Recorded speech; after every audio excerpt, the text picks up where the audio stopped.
আসসালামু আলাইকুম। ফাউযু বিল্লাহি মিনাশ শাইতানির রাজিম। ইয়া আইয়ুহাল্লাযীনা আমানু ইন্নামাল খামরু ওয়াল মাইসিরু ওয়াল আনসাবু ওয়াল আজলামু রিজসুম মিন আমালিশ শাইতান ফাজতানিবুহু লাআল্লাকুম তুফলিহুন। মাননীয় স্পিকার, জুয়া প্রতিরোধ আইনের যে বিলটা মাননীয় স্বরাষ্ট্রমন্ত্রী কর্তৃক আনিত, এই বিলটি আমরা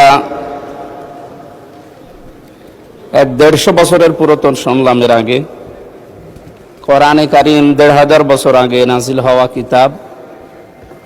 এই আয়াতের ভেতরে সূরা মায়েদার 90 নম্বর আয়াতে মাইসির শব্দ দিয়ে আল্লাহ রাব্বুল আলামিন এই জুয়াকে শয়তানের কাজ বলে অভিহিত করেছেন কোরআনে। আমার মনে হয় 1972 সালে বা 71 সালে যে সংবিধান রচনা হয়েছিল, ওই সময় এই বিলটা যদি এই সংসদে কার্যকর অবস্থায় থাকতো, তাহলে জুয়ার কারণে আমাদের পরিবার, সমাজ এবং রাষ্ট্রের যে অবস্থা আজ, এই অবস্থা আমাদের দেখতে হতো না। এর পরবর্তী শব্দে আল্লাহ রাব্বুল আলামিন কোরআনের আয়াতের ভেতরে জানিয়েছেন, ইন্নামা ইউরিদুশ শাইতানু আইয়ুকিয়া বাইনাকুমুল আদাওয়াতা ওয়াল বাগদা ইলা আখিরি আয়াত। শয়তানের যত কাজগুলো কোরআনে বর্ণিত আছে, তার ভেতরে একটা অপচয় এবং এই জুয়া। এখানে 4টার বিষয়ের ভেতরে 2 নম্বরে জুয়ার কথা আছে। সুতরাং আমরা শয়তানের এই কাজগুলোর দ্বারা তার উদ্দেশ্য হচ্ছে ব্যক্তি, পরিবার এবং সমাজ, রাষ্ট্রের মানুষের ভেতরে অস্থিতিশীল অবস্থা এবং অন্যায় প্রবণতা, বিশেষ করে এখানে 2টা শব্দ দেওয়া আছে, শত্রুতা এবং হিংসা বিদ্বেষ ছড়িয়ে দেওয়া। আমাদের এই সমাজকে মুক্ত করার জন্যে কোরআনে কারিমে বর্ণিত যে নিয়মটা দেওয়া আছে, এই নিয়ম ফলো করার জন্য আহ্বান জানাচ্ছি।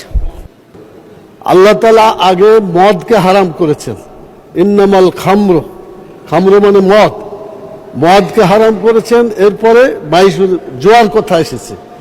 মদ এবং জুয়া দুটাই খারাপ, সিরিয়ালি মদটা বেশি খারাপ। সেই জন্য আগে ওইটা আসলে, তারপরে এটা আসলে সঠিকভাবে এটার বিচার বিশ্লেষণ করা যেত। মাননীয় স্পিকার, আমি মনে করি, যদিও উনি বলেছেন যে মদের বিলটা পরে আসবে, আমার মনে হয় নিশ্চয়ই আসবে। আসলে তখন কথা বলার সুযোগ দেব। আমি মোহাম্মদ আমির হামজা সদস্য প্রস্তাব করছি যে পরিকল্পনা বিভাগ সম্পর্কিত সরকারি নীতি সম্পর্কে আলোচনা উত্থাপন কল্পে হিসাবের খাত 114 পরিকল্পনা বিভাগ শিরোনামাধীন 12 নম্বর দাবি হ্রাস করিয়ে 1 টাকা করা হোক। মাননীয় স্পিকার, 1 থেকে 12 পর্যন্ত তো দেখলাম হা জয়যুক্ত হচ্ছে না, সবগুলোই না জয়যুক্ত হচ্ছে। তারপরেও আমার পক্ষ থেকে সরকারের দৃষ্টি আকর্ষণ করার জন্য নিম্নলিখিত কিছু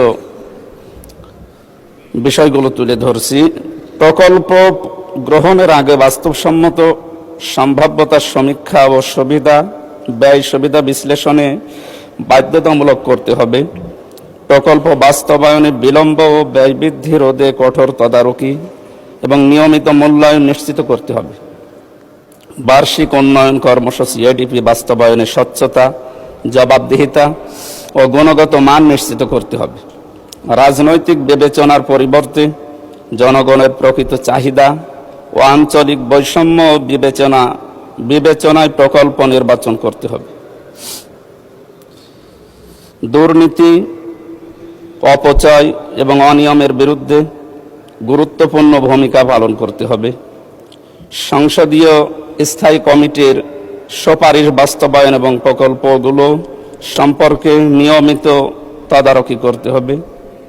মাননীয় স্পিকার, জনগণের প্রতিটি করের টাকা অত্যন্ত মূল্যবান, তাই পরিকল্পনা বিভাগকে আরও দক্ষ, স্বচ্ছ এবং জবাবদিহিতামূলক কাজ করতে হবে।